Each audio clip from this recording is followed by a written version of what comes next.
You are listening to the Super Freak Media Podcast Network. If you like this podcast, please be sure to show your support and follow us on our other social media platforms. Check out the links listed in the description of this episode to find out more. Thank you.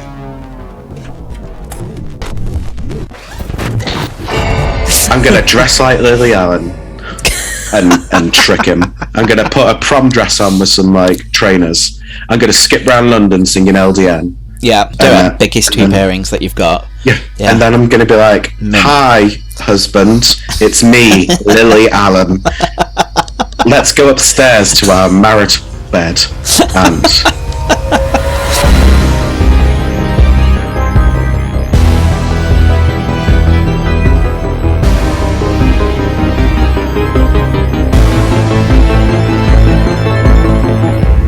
Hello and welcome to a very special episode of the They're Queer podcast, the podcast where two homos called Liam delve into the world of horror, jump on a helicopter, go to a snowy far off place, find muscly men with big swords.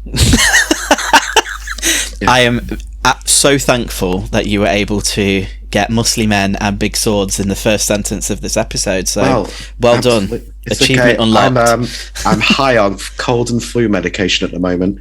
Sorry, listeners, if I sneeze or anything during this. I have a cold. It's not COVID, don't worry. I've done the test. I don't think they're going to be able to catch it through the podcast, but I mean, I don't know. You're more than welcome to try. Infecting you all through the ear hole. Yeah, so today will be a recap of the second volume of season 4 of Stranger Things. I have rewatched a couple of episodes in anticipation for recording today. A bit of housekeeping, spoilers abound. Absolutely. We're going to discuss everything. Some surprise news for all of our listeners out there. Oh, a door just slammed in there in my room. That wasn't the surprise. Oh my god, it's back now. No, the surprise is our DMs are now open for pics and marriage proposals. Liam J is now single, so no. I wanted to catch your reaction on it. Oh no. Okay. How are we feeling? Are we good? Yeah. It sounds like you're feeling good about it. I didn't even get to meet him, Liam. For sake. Cold and flu medication. Oh, okay. Well, yeah, please slide into other Liam's DMs. The DMs are now open. The doors are kicked wide open. My back doors are also ready to be kicked wide open. So, wow. Oh my lord. A podcast exclusive right there. Oh my god, Liam. Okay, we need to talk. You've not told me about this all day. God damn you. Oh, it's only just happened, so it's all good. Okay, I need deets. But anyway. In other news, Stranger Things. So, season 4, part 2 of season 4 dropped just a couple of days ago on July 1st. The whole world has gone crazy once again with Stranger Things mania, and quite rightly so, because what an absolutely incredible finale that was. Yeah, I can't tell you how happy. Obviously, we've done for people listening. I know a few people haven't yet even watched any of season 4 yet, and obviously you don't want to be starting on this episode of the podcast, but if you are, before we get into the meat of everything, we have done a recap of seasons 1 to 3, and we've also done our review of part 1 of season 4. I am so happy that the world has responded so well to this new series. I suppose we've got a lot more hindsight on this episode now than when we recorded the first special, because we were fresh off of just watching the first part of season 4, and it's absolutely blown up. I mean, it's broke so many records, on Netflix in the world, the amount of hours being viewed. It actually crashed Netflix. It crashed Netflix on the day of release, which is amazing. I am so thankful I was not part of that, because you best believe what I'd have been like. Yeah, me too. I got sent home from work, so I went into work and I knew I was going to do half a day, but then work were like, "You sound like shit, go home." I was like, thank you. Thank you and goodbye. Yeah, I only really did an hour. The world has responded incredibly well to this, and even more so to Kate Bush, which has made me really happy. The fact that Kate Bush is now being recognised by a whole new generation makes me happier than I can even imagine. I'm a huge Kate Bush fan. Always have been, always will. I always say that Hounds of Love got me through probably the darkest time of my life. So what about that? Yeah. We found, because obviously my other half is an avid music fan, we found an original pressing of Hounds of Love that he had in his collection. No. It is absolutely stunning. And you best believe that it's been spinning. It's Hounds of Love and The Sensual World are my favourite. The Sensual World, it's just a masterpiece of an album, but so is Hounds of Love. But I love that there's a whole new generation out there now who are like, oh, Kate Bush is sick. Like, this song's really good because, you know, she deserves it. She really deserves it. Well, it just shows you, doesn't it, like what TV shows, film, what they can do. I mean, I know a lot of like the ballads and things that we all know and love and like to sing badly to when we're drunk are like usually film soundtracks in some way. And this really did take this song to a whole new like level. I mean, it's insane. Well deserved. The remixes that have come out from this show, we'll get into it a bit more later, but there's now a really beautiful orchestral arrangement of Running Up That Hill.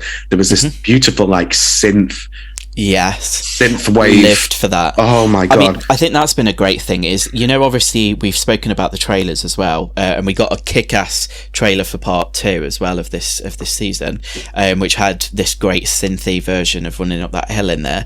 I'm so glad that all the music was incorporated. So you had the Journey song from the original trailer in this like last bit finale. You had the different iterations of Kate Bush in there as well. Like, I don't know, I have a thing for music in film. Me too. I don't know, I can close my eyes and see a piece of music, if that makes sense. Like I see visually like what could be happening.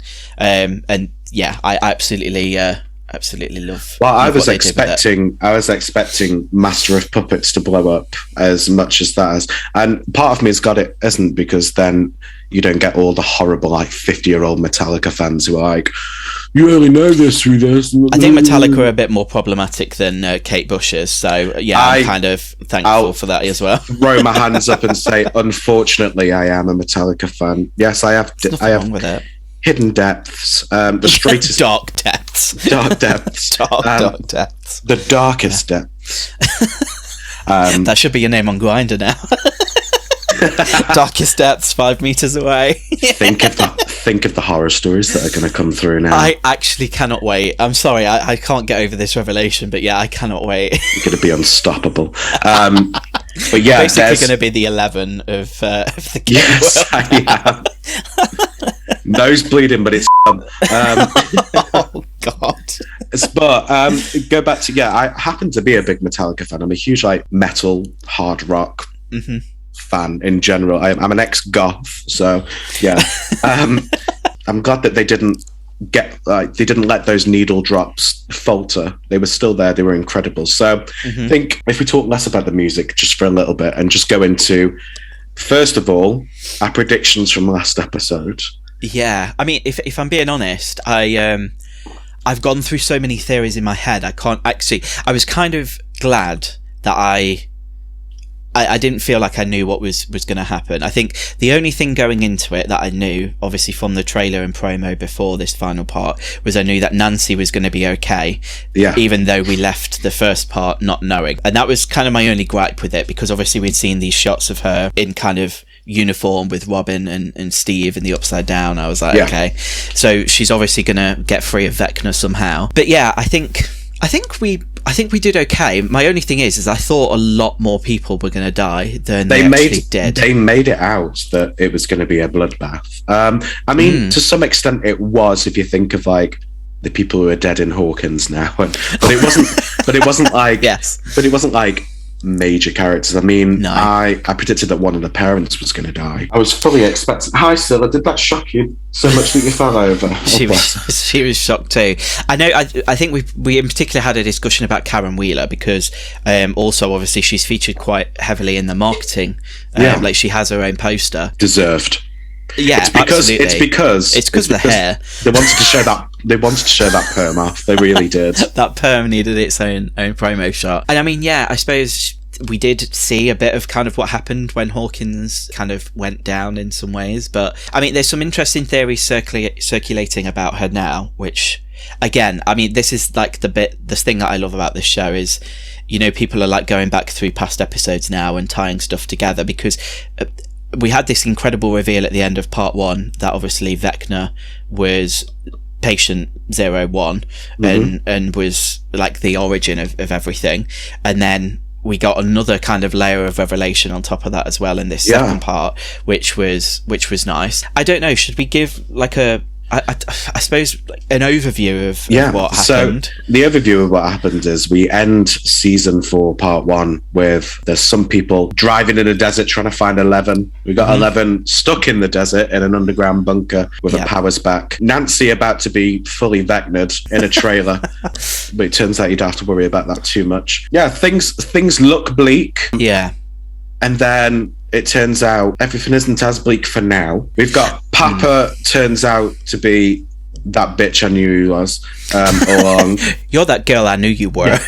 Yeah. The surprise for me, because obviously we only had 2 episodes in this final part, and I know when they initially released the schedule and it was like it's going to be 9 episodes, but 7 first and then the last 2. But then the last 2 were going to be a lot longer, so we were almost getting kind of the same amount of airtime. I think I was a bit kind of surprised. I didn't feel like after that first episode of Volume 2 we were really in too much of a different situation. No, same. I felt like it was great. Obviously something big did happen, but it felt like it was the only kind of thing that seemed to be of note, if that makes sense. The best thing about the penultimate episode of season 4 is I do like that it gets our players all ready for that final act. It sets everything up so well, I think, and I really did enjoy it. I think that's usually the case though, isn't it? Like every season there seems to be, I suppose that was like a promise that the Duffers made, and they definitely delivered on it, was that everyone was going to be kind of converging on the same space, or at least fighting a common enemy together in that final episode, to then all kind of come back together in Hawkins in many ways. So yeah, indeed, we pick up where Eleven's getting her powers back. Well, she's got her powers back now through the Nina Project. The US Army are just being the US Army and just going in all guns blazing, thinking that she's a threat. The California guys, they're heading to Nevada to try and pick 11 up, and obviously in Russia they're now attempting a breakout of the prison after Hopper and Enzo have kind of kept the Demogorgon at bay for now. Obviously there's a lovely reunion and Joppa is now a thing in full force again. But then I mean, that was kind of, they do a whole 180, because then they make the discovery, and I thought that was probably a bit that stood out to me actually. I thought it was quite harrowing when you saw that what the Russians were doing to the Demogorgons, like the disemboweled like Demogorgon that was on the operating table, and them all like preserved in the tanks. That reminded me of Alien Resurrection actually. With all the different Ripleys. Yes, yeah. So I don't know if that was probably an intentional homage, because they seem very clued in on all of that sort of stuff. They made the discovery that there was like these particles which were essentially almost like a portion of the Mind Flayer, like in this containment area. So that was something we noticed on the preview and was confirmed. But I suppose the new bit of information is that these particles can go into the Demogorgons to operate them, and explains the hive mind sort of thing that's going on. So that was interesting. Wasn't too much of a fan of the fact that they broke out and then they were like, okay, now we need to break back in again. And see, I didn't mind that bit, because it was nice to be like, to up the stakes, but also to show how much these two are so desperate to do good and to make sure that the kids are safe. That was really nice. One thing that annoyed me about that was they interrupted the love scene between. I thought we were going to get a full-on Joppa sex scene. I thought we were going to get to see David Harbour's ass, and we didn't. I wouldn't have been mad at that. That man. He really came into his own in this episode. I mean, even the final episode as well, especially. I've come to the conclusion that I actually think he's the sexiest man alive. Like, Henry Cavill's an afterthought now. David Harbour, all day, every day. In any iteration, he's as well. in London as well at the moment. So I know. If you want to go, now that you're newly single, if you want to go, I'm gonna dress like Lily Allen and trick him. I'm gonna put a prom dress on with some like trainers. I'm going to skip round London singing LDN. Yeah, do it. Biggest two pairings that you've got. Yeah. And then I'm going to be like, hi, husband. It's me, Lily Allen. Let's go upstairs to our marital bed and... Do it. Absolutely. Do it. Anyway, I digress. We digress, yeah. So, no one ends up saving Nancy, which is... Vecna lets her go, doesn't he? Yeah, but it's because, obviously he's not going to let her go without reason. He's... it's a trap, as always. And I thought it was very Freddy Krueger, the whole, you need to tell 11 that I'm here, like Freddy always saying, you need to tell all the other kids that I'm a thing. Mm-hmm. And so I liked that. I thought that was very clever. But yeah, I really do like that. I do like that it did blow it out the water that nobody ended up saving Nancy. I will say the thing I appreciated the most about season 4, part 2 was Lucas got to have a bigger, more prominent role. Mm-hmm. I feel like now in hindsight, because I was a little bit upset that Lucas didn't get to shine as much in the first part of season 4, the fact that it was all a build-up, and it was, now in hindsight, it's actually quite incredible because you just you get to see this journey that he goes on. Standouts for me in season 4, part 2 are Max, Nancy, Joyce, as always, and Lucas, and Dustin, actually. Dustin, so glad. Oh, God. At one point, I thought Dustin was going to get it, and I was... Yeah, you're not alone in that. Screaming at the TV. I think, I mean, like we said, so the first episode, you don't really... The main change is that the US Army have now invaded this underground base and confronted Popper, and 11 has been drugged at this point, so she's not at kind of full power, and they stage an escape as the LA crew are converging on the desert as well in the pizza van. And I did enjoy this whole thing. I thought I mean, it was good that obviously I absolutely loved the part where 11 did kind of then get her mojo back and just took a helicopter down in slow-mo. I was very much a fan of that. And again, this was very much, I think, parts of the episode where the budget really showed. Like, you could tell that they had a whole convoy of practical army vehicles. There was a real helicopter there. The explosion was gorgeous. It was, it was a really, really great action scene. It was nice because then that obviously provided the nice moment of the reunion, and also I suppose a controversial moment in the kind of midst of all of this. Dr. Martin Brenner Popper has been shot as he's making his escape with 11 and is dying, and the pair have this tender moment, and I think it was handled really, really well. Like, I'm kind of glad that she didn't stay with him until he died. Like, she did drop his hand and she left, because I don't know, I very much felt, and I kind of had a bit of a grumble with it, this season so far was trying to almost act as like a bit of a redemption for that character. Yeah. Mm-hmm. And I got some of the things it was saying, particularly obviously when you're greeted with the opening of this season, you think 11's the evil one, and maybe Popper's been trying to keep her locked up for a reason. Yeah.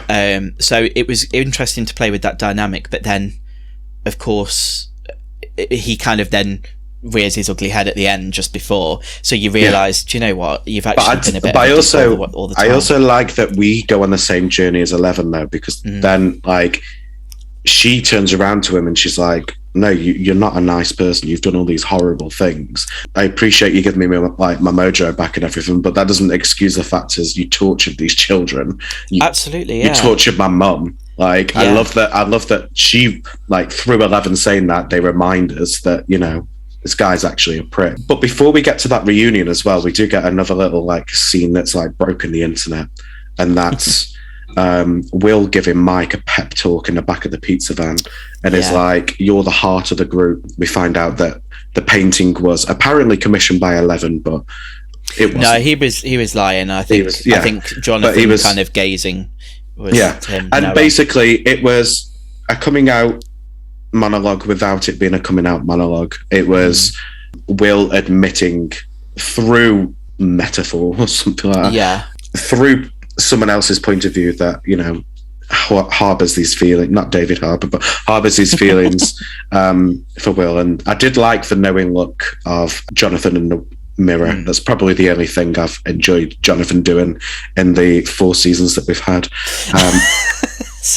This is like a hate Jonathan campaign, isn't it? With I've never. I think he was the best that he's been in a good while. I mean, particularly obviously this season, because I really didn't like the character at the start. Obviously, yeah, there was a really nice genuine moment with Will kind of later on. I mean, I read something an article, and I found it quite interesting what it was saying about the character of Will, because this was something that we'd speculated over like way before this season dropped. It was kind of floated around that, oh, Will definitely does like someone in the friendship group. Yeah. And then like kind of afterwards, where it seemed like it was really heading towards like a very definitive answer, it was then kind of like, oh, actually no, we're not gonna label it, we're not gonna do anything, it's left up to interpretation. And I'm in two minds about how I feel about that, if I'm being honest. Yeah, the one thing I don't agree with is the whole the majority of the internet are saying that, you know, it was queer baiting and blah blah blah, which I feel like you can read it as that, absolutely, and your thoughts are quite valid, because it's not. I feel like it is a disservice for this character not to be, you know, out and proud, but also like I feel like that's Will, though. I feel like that's absolutely Will's character. Will just trying to keep their silence to make sure everyone else is okay. That's been Will since season 1, has been the one to suffer in silence, and has used escapism to be able to explain how they feel. So I felt like it was definitely in that vein. And I feel like there are people out there being like, yeah, but it was the H's and all this. I'm like, well, if you can suspend your disbelief that there are you know, demons out there and stuff like that. Well, this is it. I think that's the argument I've seen is very much to do with that. Which, to some extent, yes, I'm completely on board with. But I also feel like it is completely in character for Will to have done what he did. So I'm not mad. I feel like I would have been mad if Will had just like come out there and then and had this emotional moment. Just because I feel like it would have been very out of character. Yeah, I think authentic to the character, it definitely was. And I mean, obviously, I think in real life, no one should ever have to like justify who they are, label themselves, anything like that. I think the argument that I did see, which kind of then touched on something with me, was the fact that obviously how as a queer audience are people supposed to respond to these characters or identify with them when essentially they're just glorified coded characters again. And I do get it, and I mean I think this is why I've kind of sit in the middle of it, because for the character it doesn't work for it to have just been like, oh, by the way, I'm this and I actually really don't care what you think. But at the same time, I think I was expecting it to maybe be a bit more definitive, even though I know Noah Schnapp said it wasn't. I don't know. Maybe next season we'll just see him with a boyfriend. I think, like, okay. Yeah, I think the one thing that did get to me was the fact is that Mike didn't even like have any clue what Will was actually talking about. It was all, he took everything at face value, which Mike may be like, he's not that dumb though, is he? Not that dumb. He is not that dumb. No, he's like, and especially him not noticing his like best friend supposedly is like crying in the car next to him. Yeah, he knows that moment. Although, have you seen that? Have you seen that tweet where it's like Mike's point of view, and it's just somebody with a big bowl, the bowl cut. But absolutely, it was. I will say though, it really made me tear up, that scene, because it was more so than it was Noah Schnapp's performance, but also the look that Jonathan gave in the rearview mirror. That was really nice. Like, if they hadn't have put that in, I feel like I would have probably taken more issue with it. But that knowing look from an older brother, I think that's it. I think that provided it kind of solidified, well, this actually is what the situation is, and someone else is aware of it. And I think we kind of then knew that there was maybe going to be a conversation about that. And indeed, obviously, there was. Ultimately, we kind of leave this first episode with everyone on the path to defeat Vecna. Eleven's aware that there's things going on in Hawkins at Creel House.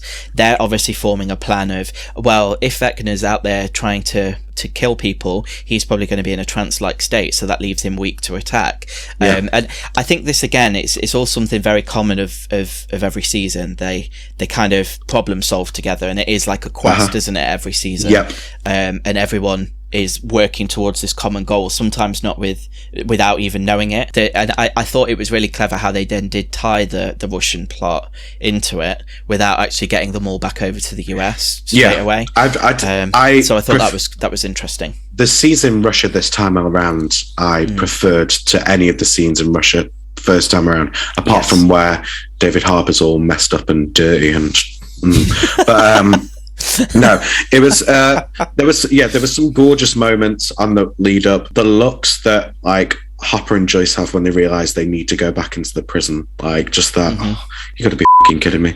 It was nice when everyone was formulating the plan, like, you know, some of us will go into the upside down, some of us will just go into right side up Creel House, but there's this whole level of tension bubbling under the surface. So our folks over in Hawkins go to like a gun show, and there is a gorgeous moment between stupid dumb jock Jason between Jason and Nancy, where he's trying to be all like macho misogynist of the year, and Nancy's taking no shit. She's got this shotgun in her hand that's bigger than her.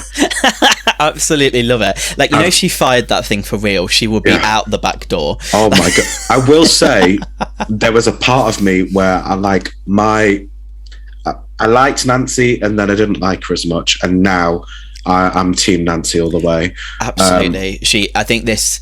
I dare say, like, although I think part 1 of this season was very much Max's season, I feel like part 2 was very much like Nancy, like leading the battle and absolutely just knocking it out the park. And that whole scene in the gun shop was just incredible. But then we had, when they're going into the upside down, they're like, we need bait for Vecna, and Max is like, well, I'm the perfect bait.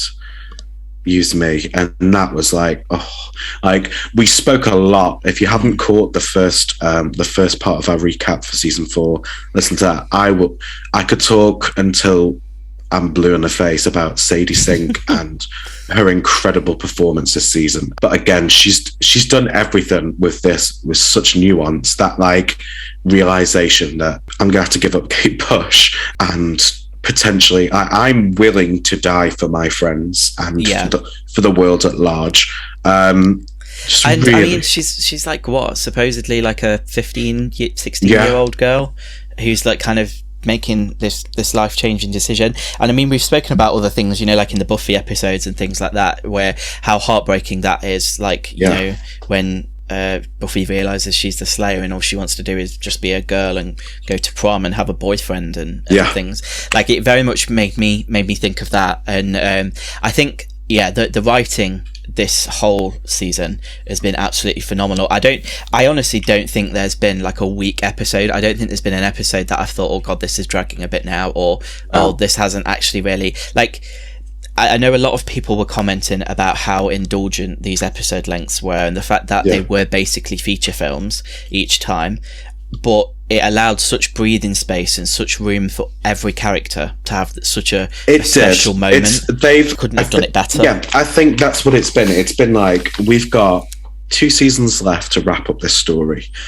We have some of the greatest performers, like modern day performers out there. We have a team of the best writers. We need to make sure that everybody gets a chance to shine, and they've really done it with this. All of the principal and main cast are just like, they've all had a moment. Thinking of them now, like, without getting too far ahead, Lucas taking an absolute beating for Max, calling out to his sister for help, and then when he's cradling supposedly dead Max in his arms, and oh god, I'm going to tear up just thinking about it.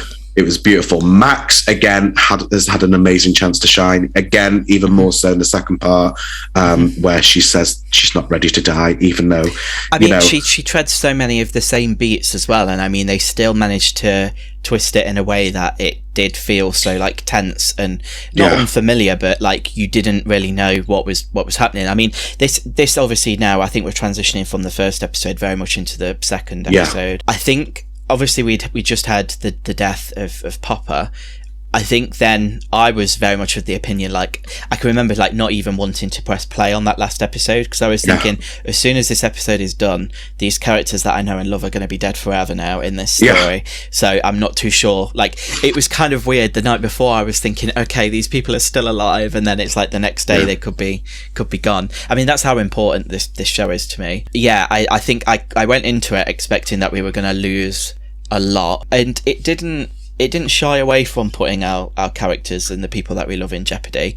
No. I mean, the plan was flawless, and I absolutely loved the shifting of like, this is phase 1 and this is phase 2. Oh my god, it was great. I loved incredible. That they had the Wes Craven New Nightmare like playground set, playground, yes. And like Erica's there, and she's like, I'm going to be out here on lookout duty because Erica's like the greatest human being I've ever lived. Absolutely. I just wanted more Erica. That was my only gripe. Like Erica needs to have a lot more going on. Erica, just not to detract too much, but Erica and Lucas had a really beautiful moment as well, where she's like, you might be a big nerd and you annoy the absolute shit out of me, but you're my brother. And without saying that she like loves him and all this, like you just know that that's Erica's way of saying, you big old bitch. I love you so much. It was just gorgeous. So we've got Hopper and Joyce going back to the prison with Murray. I can't forget my lovely Murray. And Enzo's staying back with the guy with the helicopter, trying to get all of that going again to stage their escape. But they're heading back into the depths of this prison, which has now been completely overrun by Demogorgons and Demodogs. We've got that, and then the plan is to, part of them will split up. It'll be so the splitting up got to me a little bit. There was like when has that ever worked out for anyone? It's not even that. It was Max, Lucas, and Erica left to their own devices, while all the older teenagers went. And it was like, can't one of you just stay behind? I mean, I get it, because obviously they're going into the most dangerous place. Yeah. I also feel like... But then at the same time, they should have been... Get Mrs. Wheeler over. Do you know what I mean? Get Mrs. Wheeler, or at least give one of these kids a fucking gun. Yeah, absolutely. I mean, can you imagine if the jock Jason had turned up and Lucas just pulled out a gun and was like, just stay over there, all of this would have been prevented. Would have been beautiful. So we've so they're all in the upside down, and we need a way of distracting like the Demobats from slumbering Vecna. That's when Dustin and Eddie go off and do their thing. Eddie finds a guitar and is like, this is going to be the perfect distraction. We get an incredible needle drop of Ed. This is one of the most metal things I've ever seen. Eddie standing on top of a trailer with an electric guitar, blasting out and shredding Master of Puppets by Metallica, by being swarmed by an army of like demon bats. That's one of the sickest things. Like, incredible. Even on paper, that sounds amazing. And I mean, can you imagine them writing that scene? I know that was like the scene that stuck out even from that initial trailer. Everyone was like, holy shit, who's the guy with the guitar playing, and what all these bats that are like swarming over us? Honestly, I feel like there were a couple of songs I would have put in there that were made. I would have put Bat Out of Hell on there. I just feel like it would have been a little bit more epic. I actually saw there was a TikTok of people looking at what chords he was playing, trying to theorize like what songs they were going to be. Oh God! Which, I mean, is in depth, but I mean, some of the songs that were thrown out there, I mean, I think one of them was Final Countdown, and I thought, do you know what? I think I would have. But anything in that. Like I I love Master of Puppets. Like, I really love that. I love the album, but I love the song. It's one of those songs where if I am pissed off, I'll stick it on. But yeah, I would have put like Bar of Hell in there or something like that, because but I feel like maybe that would have got a bit more campy. But then I was thinking I really would have liked Barracuda by Heart. But that's just because I just always want more heart in things. Absolutely. Can you imagine? He's just tonight. No, but it has to be the Christian Chenoweth Glee version. Okay, incredible. Anyway, Okay. so they're doing that. 11's like, oh, I can piggyback. While Vecna goes into Max's mind, I can piggyback and go into. If I go into Max's mind, I can get into his. So essentially, all of this is happening inside of Max's brain. So yeah. Just so they can you imagine the headache? I know. You'd just be like, what's going on? Really reminded me of some of my favorite X-Men comics. There's a issue by Grant Morrison where Emma Frost and Jean Grey go into a character's mind called Cassandra Nova, and they just go into this weird like hellscape that is somebody's mind. It was so much, and they have like a battle in there. It's so much fun. So they're like, oh, how do we get you there? And she's like, I need a bath, basically. I need a bath. Like, oh, how are we going to find a bath? And then Argyle. But yeah, he's like, I know where we can go. There's a branch of my pizza place here. They go to a pizza place and meet his clone. I do like that though, because I've seen that before in films, like when they go to another type of shop and it's just the same. It reminds me of Shaun of the Dead, where they meet another group of survivors. Yes, and it's all like British icons as well. It's Matt Lucas and Nick Frost that just absolutely crack me up. Like, all right. But and he's like, if I give you some weed, let us use your kitchen. And he's like, yeah, okay. Fine. So they're making a salt bath for 11 while Argyle's making a Hawaiian pizza. I mean, and that montage as well of them, everything, because we've got kind of, I think the guys prepping to go in the Upside Down, haven't we? The pizza being made, nails being hammered into bin lids for shields, and it was pretty epic. I thought it was awesome. But again, treading a familiar beat as well in the show. Like we've seen 11 do this sensory deprivation, but not this way. No, but they make a sensory deprivation tank. She goes into Max's mind, and she's in like some of Max's favorite memories, but she notices that they're messed up, and there's actually two of them rather than just the one. And there's one where she's like, is it Atlanta where she is? And she's like on like the waterways there. I only think of that because it always, whenever I see waterways like that, it always makes me think of Terminator 2 or Grease. They all happen on that bit. So there's that. Yeah.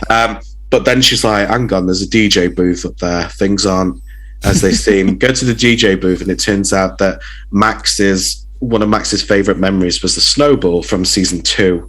I was really hoping for another rendition of Olivia Newton-John's Twist of Fate, but we didn't get that. Even some weird demonic reversed version of But so 11's in there, and then surprise after a glorious introduction which went very Pennywise with the exploding balloons. It was very I mean, they've said obviously various characters that have inspired Vecna. I think he started a bit Pinhead in his world, and then he's kind of then become this Freddy Krueger character, and then very much towards the end, I thought it was Pennywise with the way he was mocking these kids, and also using their fears against them, because we got to see Billy again, glorious Billy. I think very, very clever how they did that as well, because I mean they must have used used the footage in some way, and it was very clever, very nicely. They've the budget was spent so well this season, especially like these last 2 episodes. But we've got that, and then there's like a nice little reunion between Max and 11. And then 11 and Vecna are like, fight! Mortal Kombat! They have a fight. While that's happening, the folks in the Upside Down, the grown-ups, so that's Robin, Nancy, and Steve, are in the Upside Down version of the Creel House trying to get to Vecna, who's in the attic. And there's a lot of vines here, tentacles. We're going to have to skip them. And then they get wrapped around the throat by the I nearly said ventricles then. I don't know what ventricles. Vecnicles. Yeah. Testicles. But they get choked out by them. And that's when I thought we were going to see one of them die, which was horrible. But and then Vecna's like, surprise, surprise, I know what you've been planning this whole time. Pulls Priscilla Black. What we haven't mentioned is that Vecna accidentally gave away his plan. The 4 chimes of Vecna's like grandfather clock is to signify that he needs 4 deaths to create 4 portals. Essentially, he's forming cracks in Hawkins that when there's enough pressure, I mean, this was perfectly illustrated by Popper with the pencil. When there's enough pressure applied, the dam's going to break loose and everything's going to spill out into Hawkins in the real world. I suppose, the whole thing is like, okay, we can't let this happen. Yeah, so if the stakes weren't high enough as they already, the stakes are even higher now. We get a fight between Eleven and Vecna reveals that he's not what did they call him? Like a lieutenant of the Mind Flayer. He is the Mind Flayer. When 11, he's number 1 in every regard. When Baby 11 sent him packing, the Upside Down wasn't what we know it now. It was some like hellscape, but of a different nature. I thought it actually looked quite pleasant. There was just a lot of mountains, demodogs crawling around. Demons and thunder everywhere. But and there was like a big wisp of dust in the air, which we saw a bit of earlier on. And I thought, the Mind Flayer is going to like talk to him. But no, it turns out that Vecna is the Mind Flayer. He shapes this to his own making. In an eerie flashback to him drawing a very similar sketch to Will in season 2, which was nice. It turns out it was Vecna all along. He's been pulling the strings. He is the master. He is the master of puppets. The layers. So that happens. While that's happening, the teenagers who think everyone's in a satanic cult, one of them's trying to choke Erica out. Which just not today. No. And then the other one, Jason goes upstairs to confront Lucas, sees that Max is in this trance and is like, stop what you're doing to her. I get it. His intentions were good to some extent. But he's completely lost it though. But he's completely lost it. And also there are those like small town racist undertones there. Yeah. Of when he thinks that, he's completely demonized Lucas. Yeah, for sure. And then they get this like really brutal fight, and everything looks like it's gone to shit. You've got everybody being choked out. In Russia, Daddy Hop has got this plan to get all the Demogorgons into the holding area and flame them with the flamethrower that they've got. But he gets overpowered by one and you think, oh God, he's going to die. So at this point, you think everyone's going to die. Completely build it up, don't they? It's like we see 11 struggling. She's getting choked out. Max is now in trouble again. Obviously, Eddie at this point has distracted the Demobats and is now running away and taking it full throttle from all of them. So that was another very emotional moment, because at that point, Eddie and Dustin are like, we're a bit out of our depth. Let's go back to the real world. Which they should have. Yeah.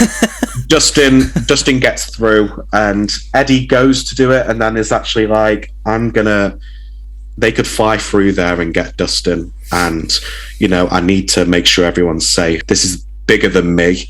So becomes a hero. It cuts the connection between the their like little rope tie thing between the Upside Down and the real world, and is like, no, I'm gonna distract these bats again.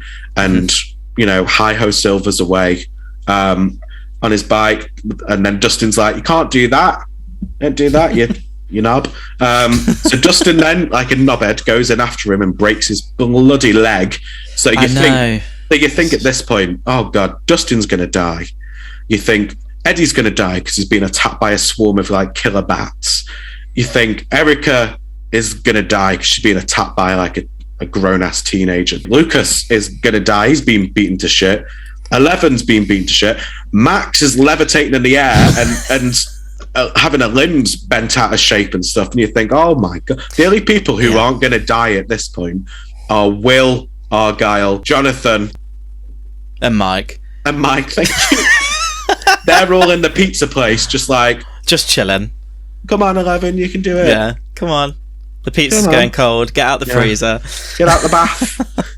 Yeah, I mean, I think the thing is though, it then again we get some like lovely moments then with the characters then realizing like what they need to do, overcoming stuff. I suppose this is like a thing that it's very formulaic, isn't it? It's expected, particularly in like films with good guys versus the bad guys. It's always like you've got to see them beaten down a bit first before you can see them take the win. So I don't know, I think, you know, because a lot had been promised that we were going to lose people, I thought at this point a lot was going to happen and go wrong.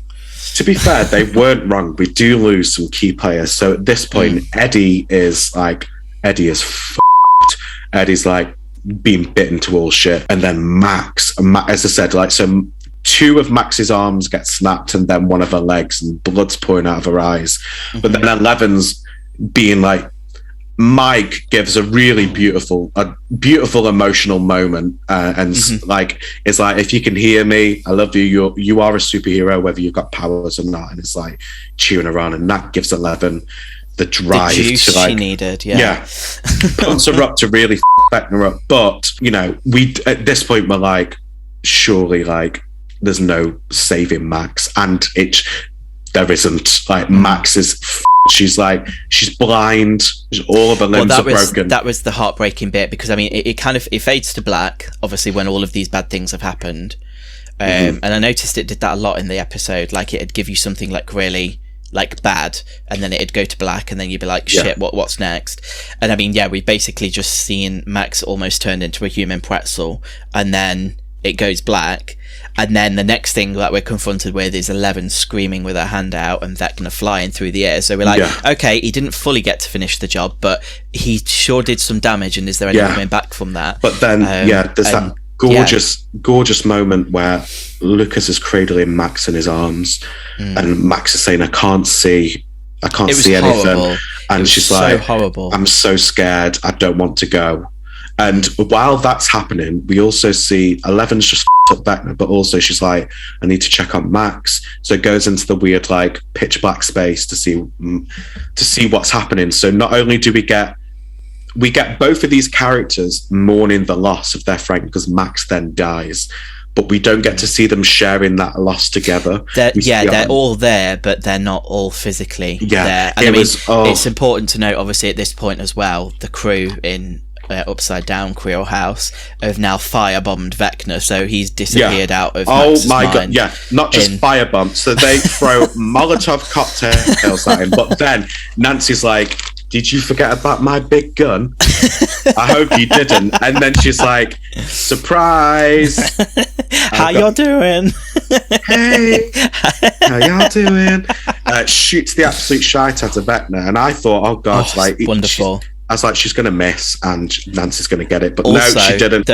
She obviously, absolutely blasts the shit out of him. But the perfect homage to Michael Myers and Halloween, of Michael being shot and falling out of the balcony. Vecna goes out of the window and he's on the lawn.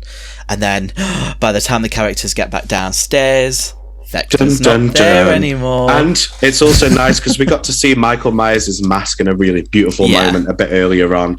It turns out Max... I just love this show. We all knew Max was like a little horror nerd. So that's happening. But also, oh my God, we can't forget what's happening in Russia. So Joyce actually saves Hopper, which in this gorgeous moment. And then Hopper's like fighting all these like Demogorgon. He gets all of them into the pit, and then Murray's able to just...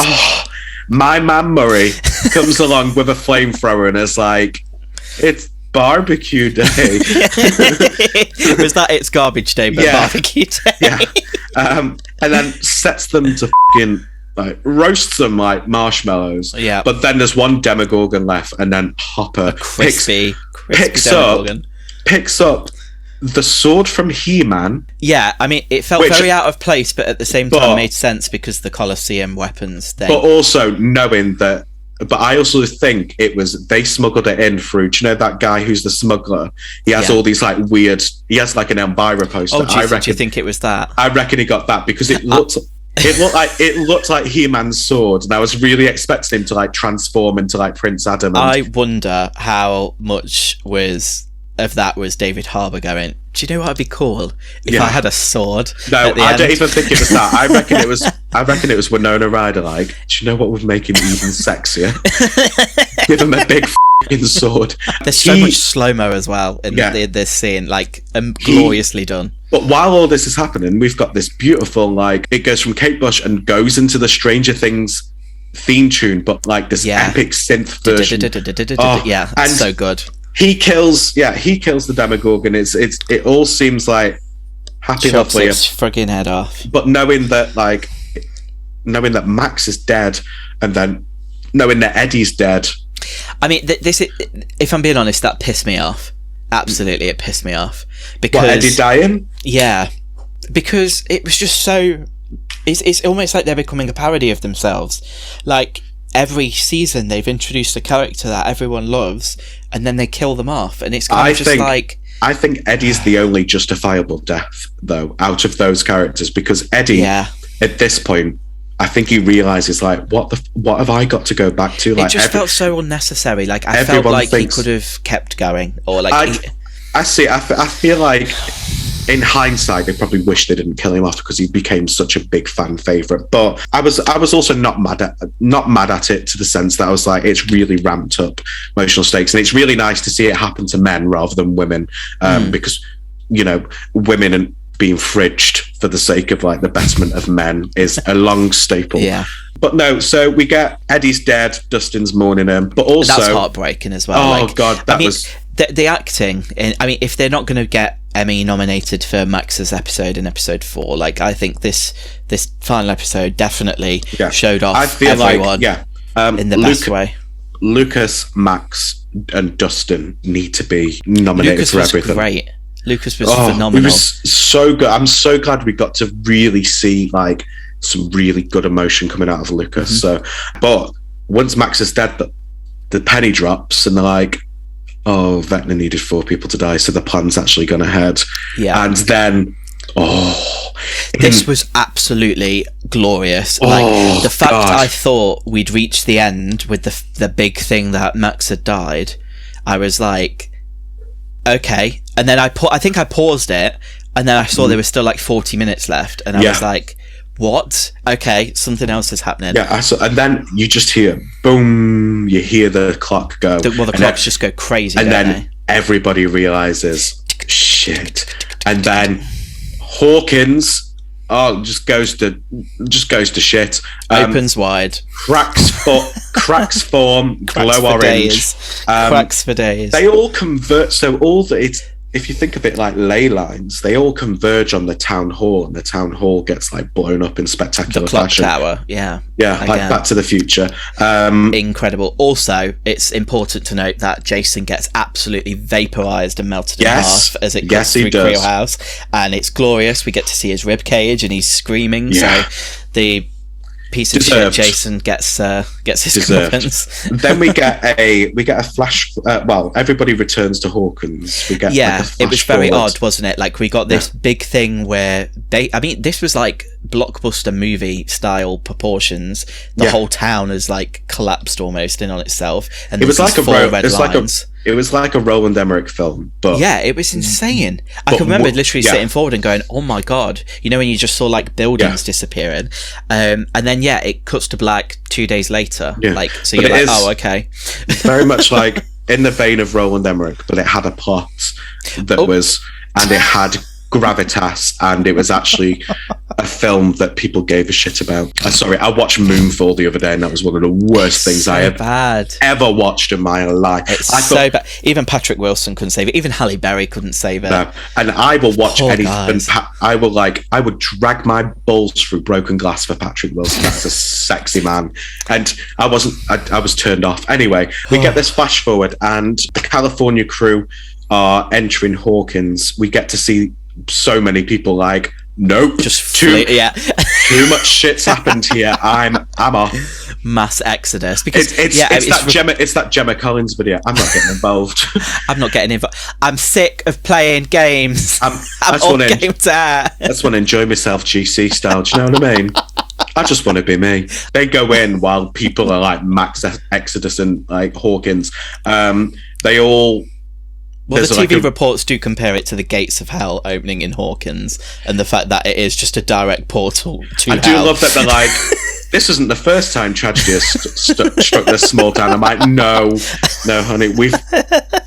I mean, yeah. How many times does something have to happen? It really reminded me of Buffy. Like, I draw so many parallels. It's basically Sunnydale at this point. They're like, they're on a hellmouth, and all this strange shit happens. But yeah, they come in. There's like a really lovely reunion between like everybody who was in Hawkins and everybody in California. They get this like lovely reunion. Unfortunately, Nancy runs to Jonathan. She's having her doubts, though. I mean, Steve's planted the seed of the fact that obviously their relationship broke up because he was too immature, and he needed the kick in the arse that she gave him to now become who he is. I hope she doesn't choose any of them. I hope that Steve realizes that he's a homosexual and that he wants to. And gets with you with me because you're single. Yeah. We get it, Leah. Just in case nobody at home knows, catch you up on things. But yeah, so we have this really like lovely reunion, and everybody's like, "This is nice, but we need to go." Well, they're cleaning out Hopper's cabin in the woods, aren't they, and rebuilding things, and and I mean, there is the reunion at the hospital. Yeah, they go and see Max but Max isn't dead. I forgot to add that. Plot twist. She was dead for a few minutes, but Eleven managed to restart her heart through the powers of TV. Which I'm not mad at because I love Max. I love Max. Popper alluded to the fact, obviously, he very much didn't think that Eleven was ready for this fight. And I mean, this is the first battle that we've seen that she hasn't completely won. Because Vecna is still very much at large. But I think it was a bit of a leap to say that she could now grant people's lives back. But I don't think it was that. I think she was telekinetically. I was going to say, do you think she started her heart again? Okay. Yeah, I think that's what it was. I think what's interesting though is obviously she sees Max, who's in a coma of sorts, and goes into her mind, and it's just black. There's nothing. It's a complete void. And I don't know if Max's participation next season is going to be in physical. That kind of way, or because another thing about Vecna is he very much says he absorbs his victims, and that's something that was really hammered home again by Popper. So he pretty much got 3 out of 4 limbs with Max. He just didn't pluck her eyes. So has he absorbed quite a lot of her? Does this then give an edge? Is she going to kind of be able to corrupt Vecna from the inside out next time round? It's interesting. We have that reunion, and then they're back at like the cabin and cleaning up, and then there's like a government car, and everyone's like, "Oh, we've just come on, not again. Give us a break." But it's gorgeous because it's the nice Dr. Brenner's like government agents, and Joyce and Hopper get out the car. I'm pissed off that Murray wasn't there. Big question. What happened to Murray and Enzo? Like, where are they? I need to know what's happened to Murray. At this point. I need to know. I need to know what's happened to Enzo. Oh yeah. Well, Enzo's helicoptering in right now. Is the helipad just you, Lex Akimbo? No. Yeah, I'm gonna paint. You're making a H out of your body. Yeah, it's gonna be a H on my crack. So yeah, but there's a really beautiful reunion. That reunion between Hopper and Eleven was gorgeous, and she was like, "I did keep the door open 3 inches." Oh, and he does look fine in that cap. Like that's the whole look. But and then he was like, and then he's like, he has a nice moment between him and Mike where he's like, "You've grown," and he's like, "You shrink," and he's just, and then he gives him a hug, and it just shows, all that shit's in there, but like there's too much shit to worry about than that. I suppose that's it. Like they all know that they're all in this for the long haul now, and so they need to finish it. Everyone's having a lovely little reunion, but then it starts to snow, and they're like, it's summer in Hawkins. Why the f*** is it snow? Oh, wait. So they go out. That's not snow. And then, that's not pee. That's squirt. You just gotta be in the mood to do it. You can do it too, sis. But then... I've not seen that video in years. Neither have I. I'm going to watch it. I don't need to see that video again. But then Will gets, he's like, Vecna senses a tingling, and he's like, oh, something's going to happen.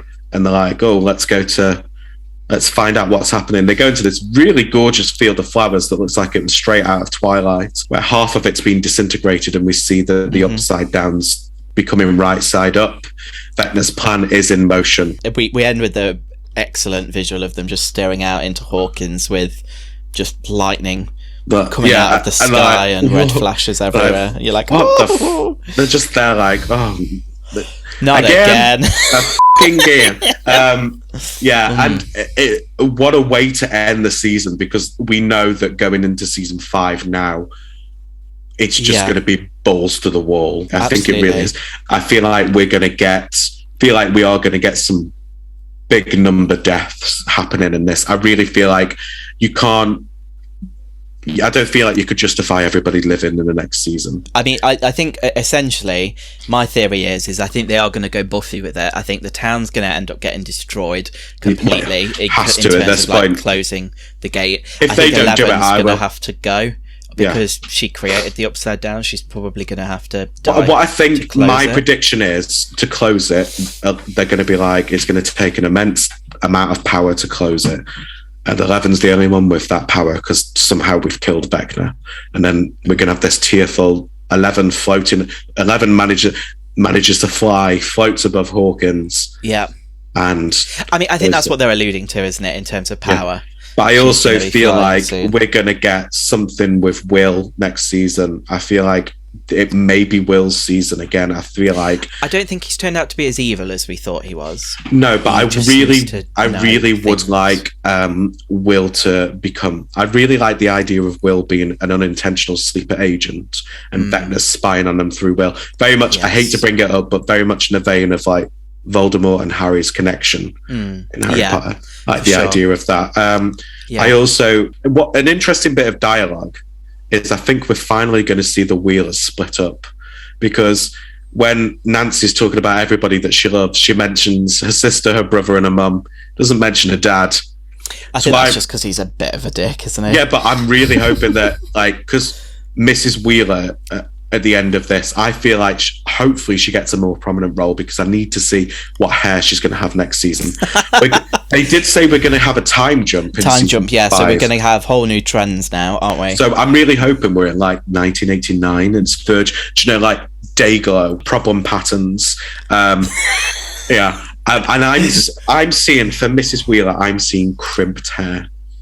Yeah. I'm seeing crimped, blown out. I think she's gorgeous anyway, so she'll pull anything off. I mean, this moves on, I suppose, like nicely then, obviously, about our theories for like where we're going to go then from here. So we have got the time jump. I think it's roughly going to be like a year or two before we get a new season again, which is a bummer, but I mean, I want them to do it right. I'm glad we're getting another season to tie it up properly, and this perfectly set the foundation for what could be an incredible season. There have been some interesting things circulating online. Obviously, there is the whole thing with Will hasn't been wrapped up, like what his involvement is. The things about Max and her mind and where she'll feature. But there was an interesting thing I was seeing earlier about Mrs. Wheeler, and I suppose part of it was linking into, because the Duffers very much said that the posters were going to be significant. And a lot of people theorised that this indicated who was going to die, because they were looking certain ways, looking into the portals, that sort of thing. Steve's bike light was off while everyone else's was on. Yeah, all things like this. And one of the things is obviously that Mrs. Wheeler does have a poster now. She has been featured previously, and I think obviously she is a big deal in the cast. But she's on a poster with Creole House, and everyone's kind of been like, oh, well, why? Because she's not been near that. She's not been involved in that, I guess. And I mean, it could just be as basic as she's in Hawkins. That's where Creole House is. But a lot of people are saying there is a theory that she could possibly be Peter Ballard's younger sister, so one of the Creole children, the sister who I thought got killed kind of straight up. She did. We didn't really. I don't know. I feel like maybe yes and no. She would be the right age. Is the thinking. What I would very much like for her is for next season, because one of my favourite scenes still in the whole of Stranger Things is the scene between Nancy and Mrs. Wheeler when they have that gorgeous moment together. I really hope they're just like she's divorced this deadbeat dad who is cynical and actually doesn't input anything to his kids' lives the fact at all. that we saw him meant that he's still there and he didn't get sucked into the Upside Down when the town broke, which is a shame. Oh my God, I'm really hoping it all goes to shit and she's like, oops, and just pushes him into a crack. Yeah. I mean, I personally, where I'd like to see it go, I definitely think obviously there's going to be more facets to Eleven and her powers. I do realistically think, because the way that they described the story, even when they kicked it off, was a tale of this young superhero girl, like with superpowers, and this is what we're going to follow. And they were saying how they're going to wrap up this story of her. And I'm thinking, well, we've seen her lose her powers before. I don't think that would be such a magnificent ending. I'd want her to either go out with a bang or I don't know. I would like to see, I think, the parents get involved a lot more, like you've said. Yeah. We kind of got a hint of that when they left the community centre meeting after the panic with Hellfire Club. But I don't know. You know how this was all like spread out and you had like people doing one bit of the plan and people doing another bit. I don't see why the parents can't get in, because I love Dustin's mum. I love the Dustin's mum. Parents. I love all of them. One thing I forgot to mention, that scene between Dustin and Eddie's uncle was like, by the way, I know that everyone hates him, but he was just unapologetically himself. He wasn't that. He was actually a hero and he died saving me. And it's just that beautiful, beautiful scene. It was just such a good. It was so they nailed the emotional moments with this season, and just the show in general. The show's always managed to tug at my heartstrings. Another thing I'm hoping for next season is I'm really hoping that there's not too much of a divide between everyone. What I've missed is in the first season that camaraderie between the Dungeons and Dragons squad. I really hope we see that again, because I've missed having scenes of all four of them together. I really hope now that they're all back in Hawkins, I'm hoping it's just like, I hope it opens next season with. I think the slogan needs to be, "We're back in Hawkins now." Yeah, but I'd really like the idea of, you think that they're playing Dungeons and Dragons, but I don't know, they're watching that awful Dungeons and Dragons movie or TV show. I mean, the time jump, obviously, that's. I don't think that they're going to go like so far as they have to go into like the future and there's going to be like new people playing them. I think it is just going to be to accommodate for the fact that they've aged naturally, because it's been such a long time, and I think that makes sense. I think I'm just interested to see, like, if it felt very immediate, like obviously the threat of Vecna has completely consumed Hawkins now. Yeah. So if we're pausing this for like what 3-4 years, 5 years, like what's happening during that time? And like, does it mean that we're going to kind of come back to this and everyone's going to be in a completely different like dynamic and role and stuff? So I think it could be interesting. I just really hope more than anything they just don't f*** it up. And I really feel like they will end up sticking the landing. I hope so. I mean, I've not hated any season, to be honest. But to be fair, the interviews from season 1 said that we've got the whole story planned out. So I have a lot of faith in them. They haven't let me down too much so far, apart from that one episode in season 2. Yeah, I don't think. I think if they are going to address it, it'll be in this last season. Like, if they do bring number 8 back, like, I don't know, to be 11 fair, needs someone else. I like the idea of 11 reaches out to her and is like, if you want like an easy life and you want to get away from shit, come here and help me shit up. Mm-hmm. And then afterwards, you'll be fine. You'll be fine. You won't have like the government chasing you or anything. Also, we don't really know what's happened to Dr. Ahrens either. He's kind of in the clutches of the US government at the moment, which is awful, because I don't know. I think obviously in season 2 he was introduced. Everyone was kind of like, "Oh, is this going to be another popper?" We've never really known if he's been like okay. And I mean, I think he definitely cemented the fact that he is a good guy. He is. He's an angel. He's an absolute angel. Yeah, and so that probably means he's going to die. Any character we enjoy next season, we're probably going to also see die. One thing I am hoping for, with us having a time jump, I said I hope it's like late 80s, because then that opens up the realms of music even more. But also, I wouldn't be mad if it was like early 90s. Yeah. Like, imagine all the kids in like their grunge phase. Can you imagine? It's just Alanis Morissette, everything. Oh my god. Nirvana. No. It's just Alanis Morissette, yeah. And it's like, and I'm here. To remind you. because that's what I feel like the world save you needs. from Wagner. I feel like Alanis Morissette needs her resurgence in the way of Kate Bush, because Jagged Little Pill is one of the greatest albums that's ever been made. I'm expecting of next season as well. I'm expecting, in terms of like lengthwise, I reckon they may go back to the older format of it being like 8 or 10 episodes. But I feel like that final episode, we're probably going to get another 2-hour one. I freaking hope so. I mean, I think it was a long time to wait. Like, it felt like a long time waiting between part 1 and part 2, like a whole month. It was a great finale, but at the same time, part of me kind of wished I'd got it all in one. I don't know, I wasn't mad at it, but I wasn't also like super happy at the wait. But I mean, it allowed it to become a phenomenon and everyone drum up like the buzz, and then have those final episodes really sizzle with people. I think you're right, though. I think it is probably going to try and go back to I feel like there is still a big unanswered question to me. Is one, why is there a piece of Vecna, the Mind Flayer, in Russia? How did the gate in Russia open? Like there's no concrete, unless, are these just things, because obviously the Russians retreated from America back to Russia. Did they take this stuff with them, or have they opened their own gate? It wasn't super clear, was it? I need to know.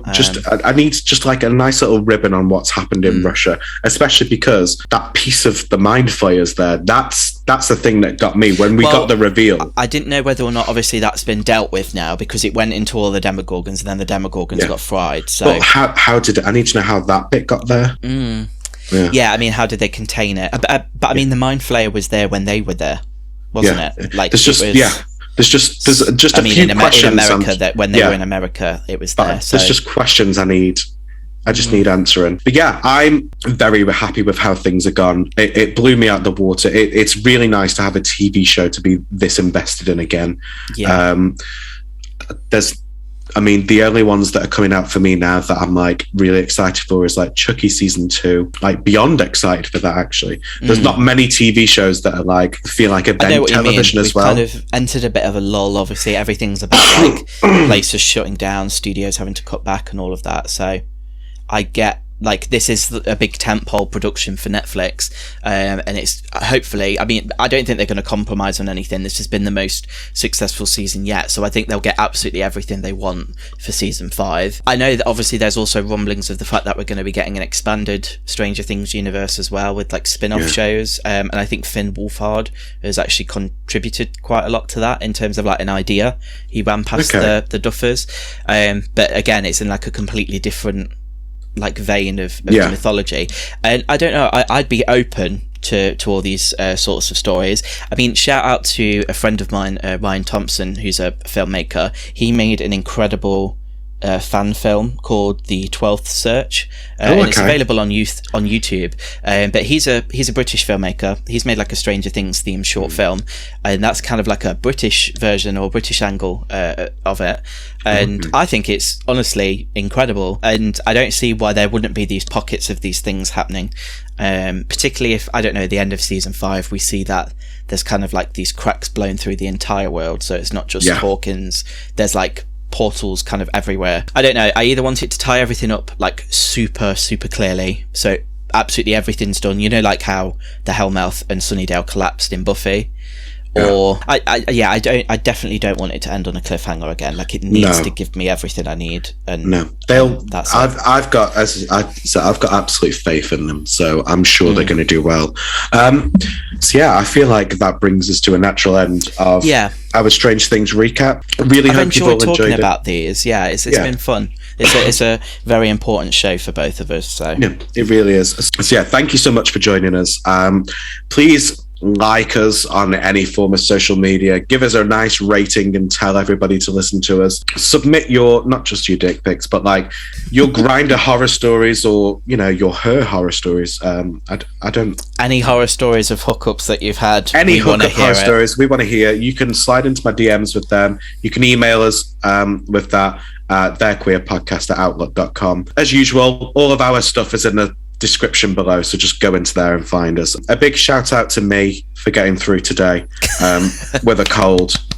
Thank you all. Well Thank done. you all. Round of applause for Liam. And insert obligatory Kelly Rowland reference here. Friday! I'm far too ill to think about it. We'll let you off. We'll let you off on this episode. Kelly, I was thinking of you the whole time. It's just I couldn't Who think. do you want in season 5? Kelly freaking Rowland. I mean, I wouldn't be mad if it turns out that like Lucas has a really fun aunt.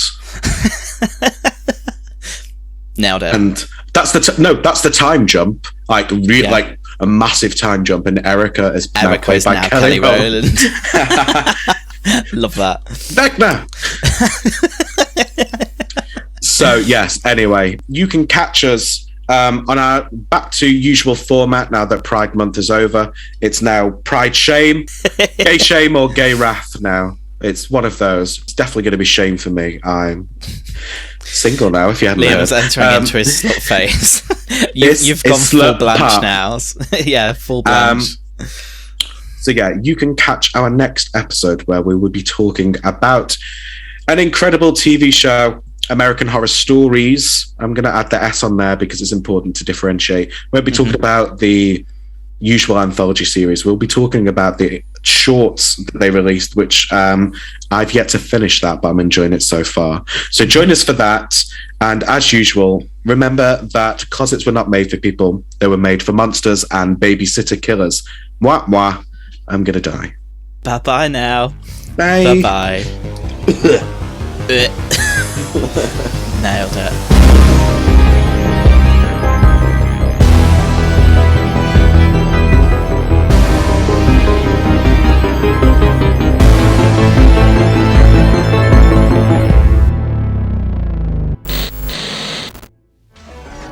You've been listening to a podcast on the Super Freak Media Podcast Network. To show your support, be sure to subscribe on whatever platform you're listening on. And you can find us on social media in the links in the description of this episode. Thank you for listening.